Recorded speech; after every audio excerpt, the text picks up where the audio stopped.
If you're looking to create an Apple ID on your iPhone or iPad, you're in the right place. An Apple ID is essential for accessing all Apple services from the App Store to iCloud. So let's get started. First, unlock your device and open the Settings app. It's the gear icon you see on your home screen. Once you're on the settings, scroll down and tap on Sign in to your phone.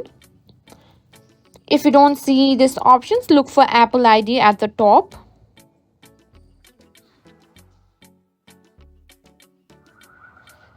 Now tap on Don't have an Apple ID or forget it, and then select Create Apple ID.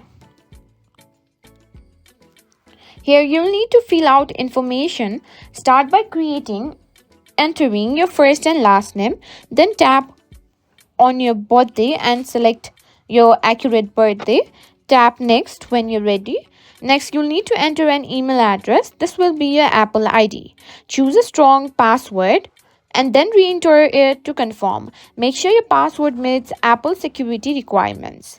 Now you'll set up some security questions. This will help you recover your account if you ever forget your password. Select your questions and provide the answers. Tap Next to continue. Next, you'll need to read and agree to Apple's terms and conditions. Tap Agree to continue. After that, check your email for a verification message from Apple. Once your email is verified, return to your device. You may be prompted to enter your phone number for additional security. This is optional but recommended. Follow the prompts to complete. And that's it. You've successfully created your Apple ID on your iPhone or iPad.